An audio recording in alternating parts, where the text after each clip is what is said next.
mais jogador do Fluminense. A rescisão ela foi antecipada por nós da TNT Esportes, mas já confirmada tanto pelo clube como pelo jogador. E a gente vai tentar nesse vídeo trazer um pouquinho da ordem cronológica de ontem para hoje, que acabou culminando nessa definição.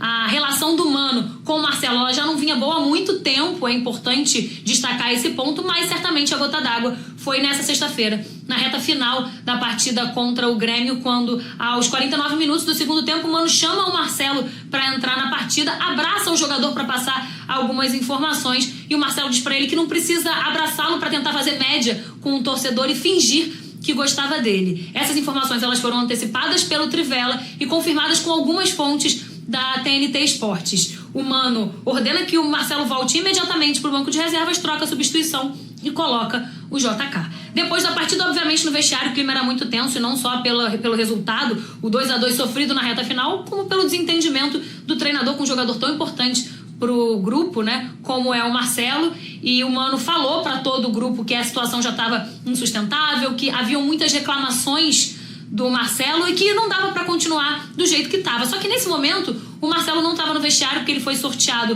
pro antidoping. O Mano começou falando que gostaria que ele tivesse para falar isso olhando nos olhos dele. O Marcelo chega na reta final, quando o Mano já tá falando da importância da dedicação do grupo nessa reta final de temporada, e houve também a declaração do presidente Mário Bittencourt, que disse que a comissão técnica tinha carta branca para tomar a decisão.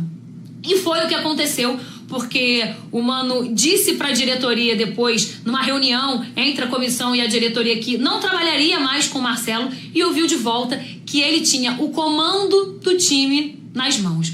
O clube, então, chamou o Marcelo para comparecer no centro de treinamento nesse sábado. Ele passou a manhã lá, propôs para ele a rescisão. O Marcelo aceitou a rescisão. Por isso se fala de uma rescisão amigável, uma rescisão em comum acordo. O jogador tinha contrato com a equipe apenas até o final desse ano, né? Ainda se questionava se renovaria, se não renovaria, mas agora rescinde contrato, só tendo que pagar o que falta até o fim desse ano. E aí, procurado pela reportagem, o staff do Marcelo não deu mais informações no momento, mas a gente quer deixar claro que esse espaço aqui está aberto para as manifestações do jogador, que é tão importante não só para o futebol mundialmente, como para o tricolor carioca. Afinal, o Marcelo é cria de Xerém, é um moleque de Xerém, levou o nome do Fluminense mundo afora, voltou para o Fluminense em 2023, conquistou o campeonato carioca, tendo uma atuação muito relevante, principalmente num jogo contra o Flamengo, conquistou 2 títulos inéditos junto com o grupo, a Libertadores de 2023 e a Recopa de 2024, e ainda está eternizado na história final.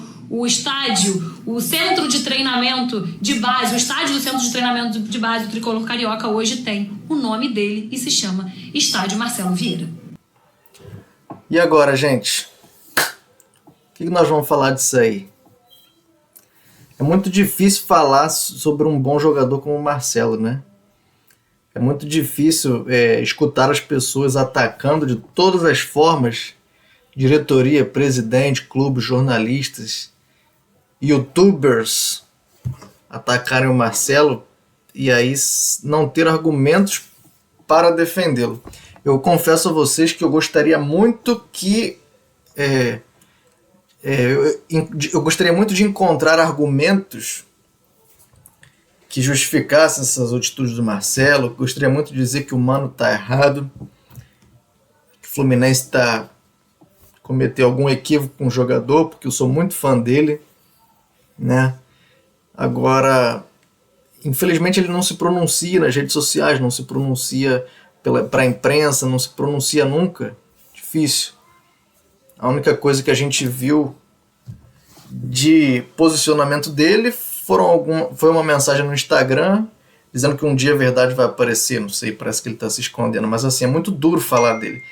Ele vai fazer muita falta para o Fluminense. Muita falta para o Fluminense. E eu acho que ele em campo, mesmo pesado, desequilibra. É um jogador fora da média, fora da curva. E assim, eu não gostaria que ele fosse embora dessa maneira. Infelizmente, realmente, todos os argumentos contra ele são válidos se ele se comportou dessa forma. É isso aí. Ninguém realmente é maior do que o Fluminense, mas eu gostaria de um dia ouvir a versão dele de como foi essa história, o que aconteceu, porque eu acho que eu escutei alguém comentar que ele era referência em termos de humildade, em termos de carisma, e aí, com tudo isso que aconteceu, parece que tudo se perdeu, eu não sei.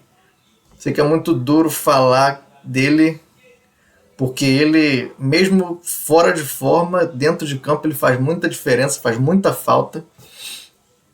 E eu não gostaria que fosse dessa forma. Eu fiquei muito triste com a saída dele. Alguns ficaram muito felizes, né? Porque o Marcelo desrespeitou e tal. Tudo bem, eu concordo.